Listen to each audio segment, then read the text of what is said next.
Fala pessoal, tudo bem com vocês? Professor Marcos Daniel de Filosofia, mais uma vez aqui com vocês nessas nossas aulas de filosofia. E nas aulas passadas nós falamos ali, nós estamos aqui no percurso histórico da filosofia, correto? E na aula de hoje, minha gente, a gente vai estudar um cara que é conhecido como o pai da modernidade. Então, olha só, a gente sabe que toda a era filosófica, né, ela não acontece do dia para a noite, e a gente percebe, né, uma grande, por exemplo, uma grande virada, um pai de uma era na história da filosofia, por exemplo, lá o Sócrates, né, que tem uma filosofia antes dele, ele é o pai de uma era da filosofia, a filosofia socrática. E aí a gente vai ter também, na modernidade, um cara que é considerado o pai, né, de uma era filosófica, que é da modernidade. Então, bem mais recente aqui na história, que é o René Descartes. O tema da nossa aula de hoje é exatamente estudar esse filósofo e um conceito muito importante em sua filosofia, que é o cogito, né? Então, a gente vai estudar hoje o René Descartes e o cogito cartesiano.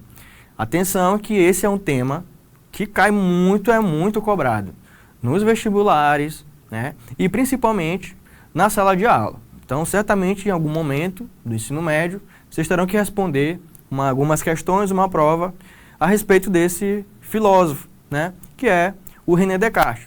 E quem foi esse moço? Vocês estão vendo aí a foto dele, né? É um moço muito feio, porém muito importante para a história da filosofia. E quem foi o René Descartes, né? Qual a importância dele para a história da filosofia? Vamos situar, né? Já situei para vocês que ele é o pai da filosofia moderna. Só que a filosofia moderna, ela sucede um outro período filosófico, que é a filosofia medieval, né? Então, recapitulando ali a filosofia medieval, a gente tem o quê? Uma supervalorização da fé, a gente tem ali a razão submetida aos estudos teológicos, né, a respeito de Deus. Então a gente percebe que há a fé em cima da razão, mais valorizada do que a razão.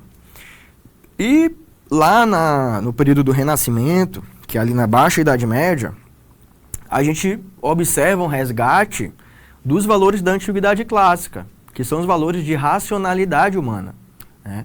Então, na modernidade, mas também já no Renascimento, o homem está resgatando esse uso da razão, né, para conhecer a realidade. Então agora, o que garante a correspondência entre o homem e a realidade não é mais Deus, como na filosofia medieval. Agora que o que garante a correspondência entre o homem e o conhecimento é a nossa razão, nossa racionalidade. E o René Descartes, ele não foi só filósofo, mas ele também foi um matemático, lá da França, e ele foi fundador de um método muito importante, que é o método dedutivo na filosofia. E também, né, ele é considerado como o pai, não só da filosofia moderna, mas do racionalismo moderno. Ok? Então vamos lá. Vamos começar a falar sobre a biografia desse moço, desse grande filósofo. O René Descartes, ele nasceu ali em Haye, na província francesa, em 1596, portanto, um filósofo ali do século XVI. Ele ficou órfão da mãe, né, quase um ano após o seu nascimento, e aí, né, ele fica ali sob responsabilidade do pai dele. O pai dele, ele vai ter uma boa condição financeira, ele vai proporcionar para o René Descartes uma boa educação, uma escola de elite, né, nesse contexto ali de 1596, a gente ainda tem uma grande influência da escolástica, né, que é aquela filosofia medieval que cria a escola, né, que é desenvolvida ali nas escolas. E aí, o filósofo, o René Descartes, ele vai ter contato também, claro, com a filosofia, mas também com a astronomia e com a matemática. Então, esses filósofos, percebem aí mais antigos, eles não estudavam apenas filosofia, eles investigavam, né, levavam à risca ali o significado da palavra, que é amor ao saber, né, de uma maneira que eles estudavam diversas áreas, né, do conhecimento. Pois bem, continuando. Ele estudou no colégio Royal Henry, Legrand, que é um seminário dirigido por jesuítas no castelo de La Flèche. Aos seus 19 anos, muito jovem, ele termina esse seminário e aí ele tem algumas inquietações, né? Que inquietações são essas? É o modo como o ensino, né, era estruturado. Esse ensino que era muito ainda, vinha daquela tradição escolástica, que é essencialmente aristotélica. E aí ele fica pensativo com isso, mas por quê? Né? Por que esse tipo de ensino vai deixar o René Descartes pensativo? Ele percebe que esse ensino, ele não oferece para ele uma certeza absoluta. Ou seja, ele procura, né, a meta do René Descartes é alcançar um conhecimento absoluto, verdadeiro, que não pode ser falso. E aí, ele sempre buscou esse tipo de conhecimento. Ele queria ir muito além daquilo que era ensinado, né? Ele queria desenvolver um método universal que pudesse ser aplicado em todas as ciências e garantir resultados certos, exatos, né? E ele vai se apoiar no modelo de conhecimento matemático. A gente sabe, por exemplo, que a matemática ela é uma ciência exata. Muito dificilmente, quando a gente chega no resultado de uma conta, ele vai ser questionado, porque é um resultado exato, correto, e não resta dúvidas, né? E o René Descartes, ele tem a matemática como um modelo de ensino, né? Um ensino matemático. Quando ele tinha 22 anos, ele se tornou bacharel em Direito, então olha só, ele estudou astronomia, né? Estudou também o Direito, se formou em Direito, só que ele não exerceu no caso a advocacia. Ele só se formou em Direito e não virou de fato um advogado. Quando ele se forma, né, ele vai se envolver com a carreira militar, só que por pouco tempo, porque ele vê que a vocação dele não é para ser militar, né? Ele quer ser filósofo. Mas também, né, embora a passagem dele pelo militarismo fosse muito curta, ele virou conselheiro aí por muito tempo, né, por algum tempo, na verdade, de uma rainha. E aí, ele percebia ali os professores dele de matemática, né, a exatidão dessa ciência, e isso desperta muita curiosidade nele. Ele acha isso muito interessante, o modelo como é ensinado a matemática. E quando ele tinha 33 anos, ele já havia escrito, né, uma obra chamada O Tratado sobre o Mundo. Nessa obra, o Descartes, ele está ali investigando, claro, o universo. Ele vai desenvolver uma ideia também que concorda com o heliocentrismo, né? O heliocentrismo é aquela tese de que na verdade não é o mundo que gira em torno da Terra, né? Mas na verdade não é o universo que gira em torno da Terra, mas é a Terra que gira em torno do Sol. Então, por exemplo, o Nicolau Copérnico, que fez, né, essa revolução copernicana, que propôs o heliocentrismo, ele foi perseguido. O Galileu Galilei, grande cientista, também foi perseguido por ter defendido essa tese heliocêntrica, uma vez que ia contra o entendimento da Igreja Católica, do geocentrismo da Terra como centro do universo.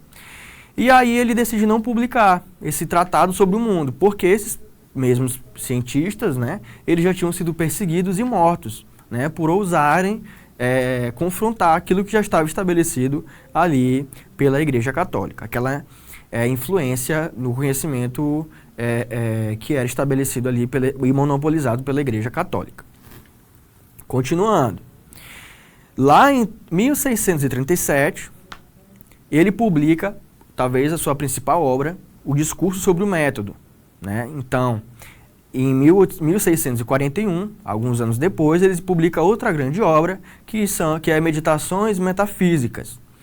Já em 49, ele vai aceitar aquele convite que eu falei para vocês, da Rainha Cristina, lá da Suécia, para ser conselheiro dela. Então, ele também serviu como conselheiro, né, militar dessa rainha lá na Suécia, apesar dele hesitar muito, né? E aí ele vem morrer pouco tempo depois. Ele vai para a Suécia e lá tem um inverno muito rigoroso, muito frio, e ele acaba morrendo, ele acaba vir a falecer. E em 1650, 1763, a Igreja Católica proíbe as obras dele, claro, né? Proíbe as obras dele. Principalmente meditações metafísicas, porque ele se atreve a entrar em assuntos da teologia, né? Então, a teologia ela não pode ser explicada por esses filósofos independentes, ainda mais aqueles que criticavam essa estrutura do conhecimento medieval. E aí, essas obras deles elas são proibidas, né? Pois bem, qual a relação desse filósofo com a filosofia? Qual a relação desse pensador com a filosofia? Ele vai, de fato, revolucionar o pensamento filosófico na modernidade. As suas contribuições, né, todo o desenvolvimento filosófico do René Descartes, vai dar início à tradição racionalista. E essa tradição racionalista, ela defende que o conhecimento, né, o entendimento humano, se baseia em um inatismo. Ora, o homem já nasce com certas estruturas, com certos conhecimentos, já, digamos ali, intrínseco a eles, né? Diferentemente de outra corrente filosófica do mesmo período, que no caso são os empiristas, né? Então, o René Descartes, ele inaugura o racionalismo moderno, mas ele não inaugura o racionalismo. Por quê? Porque desde a Antiguidade a gente já tem, por exemplo, o Platão, que é um racionalista da Antiguidade. O Platão, ele define o mundo como dualista, né? Tem duas realidades. Então ele prioriza aquela realidade que é alcançada pela racionalidade. E que realidade é essa? A verdadeira realidade.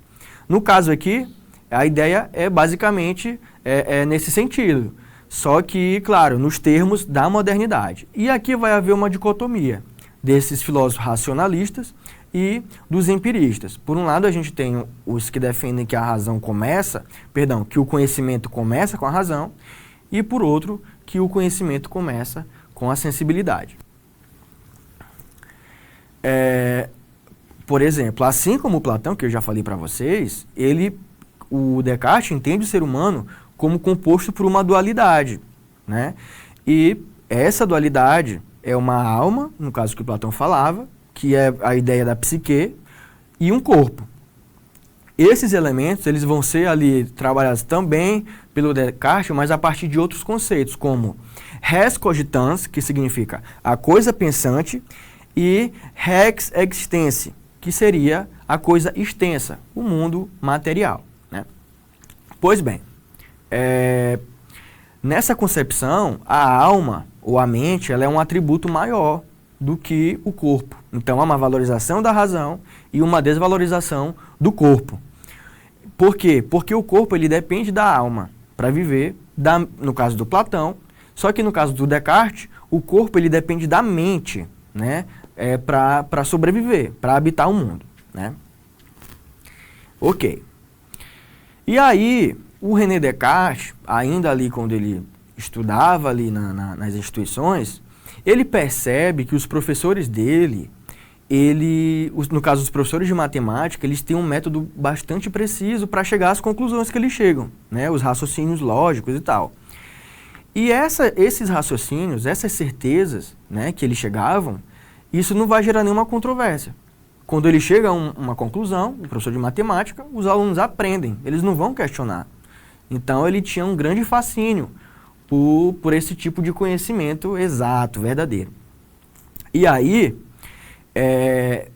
ele tem outros professores, né, que não só de matemática, que são, por exemplo, os professores de filosofia, né? Esses professores de filosofia, o Descartes vai perceber e vai ficar com uma pulga atrás da orelha, porque esses professores eles se envolvem em várias querelas e eles utilizam métodos diferentes do que os professores de matemática, alguns métodos próprios para falar sobre filosofia.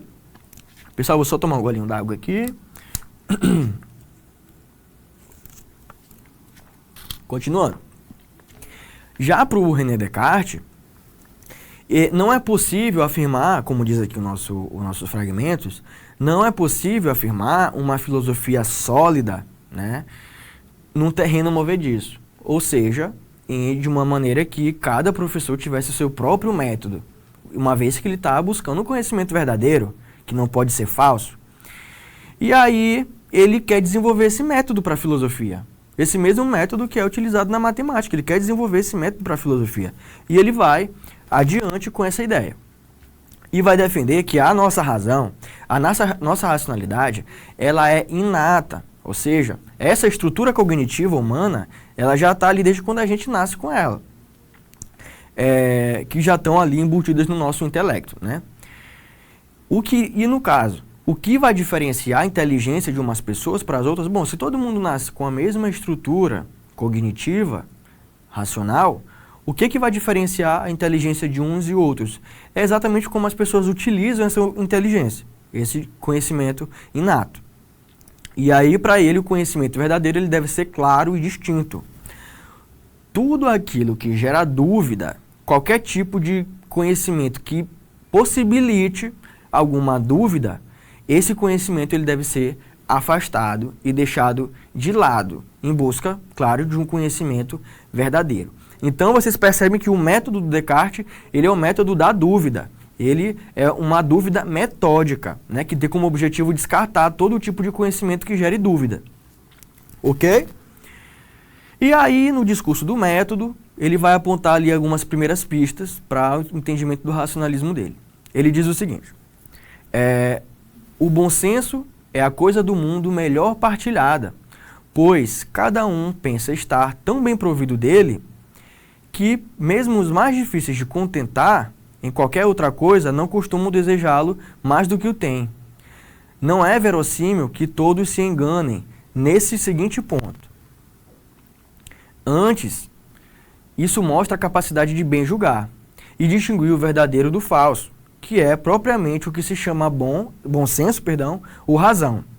É naturalmente em todos os homens, e assim que a diversidade de nossas opiniões não se devem a uns serem mais racionais que outros, mas apenas que conduzimos nossos pensamentos por vias diversas e não consideramos as mesmas coisas. Então aqui está basicamente explicando aquela ideia dele de que todos os seres humanos têm a mesma estrutura racional e ela só é aplicada, utilizada por uns de maneira muito mais adequada e por outros nem tanto.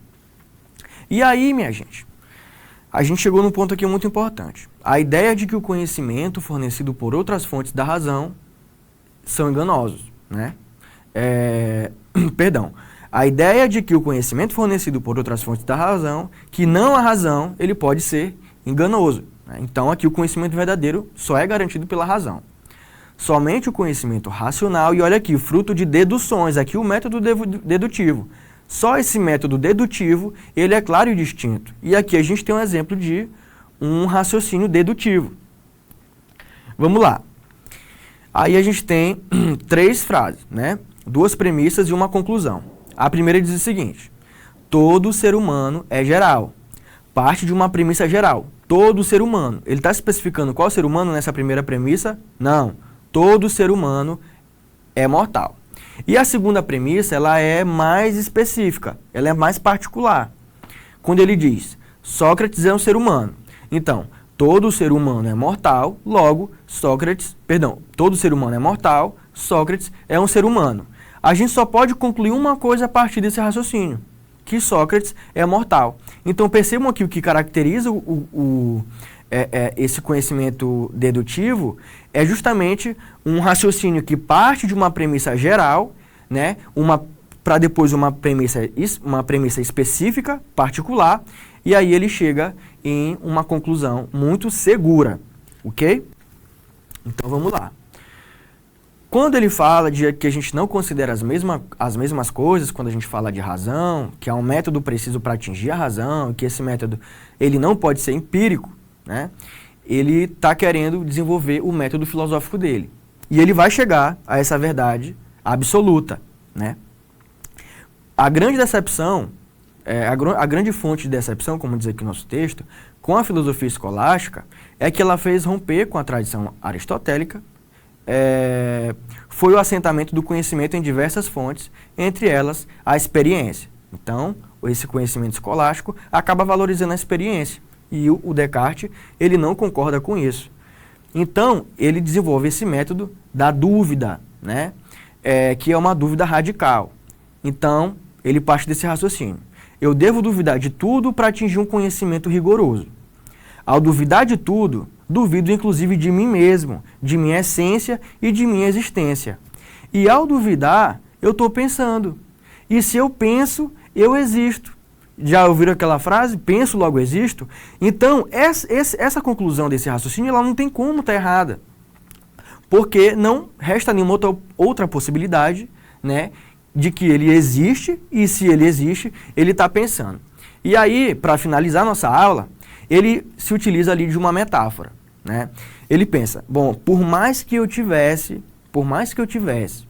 sendo enganado aqui, então nada do que eu estou vendo é verdade, nada do que eu estou sentindo é verdade, e eu tivesse nessa condição aqui da imagem, que na verdade você fosse um cérebro dentro de uma caixa ali sendo manipulado por supercomputadores, e tudo que você pensa que está vendo e sentindo, na verdade, fossem tudo manipulação. Bom, se ele estivesse nessa situação, ele não pode duvidar de que ele de fato existe. Ele é só um cérebro. E se ele existe, ele está pensando, né? Então, se ele pensa, ele existe. Então, esse é a conclusão que ele chega. Ok, pessoal? Então, por hoje é só. Até a próxima aula. Aquele abraço e até mais.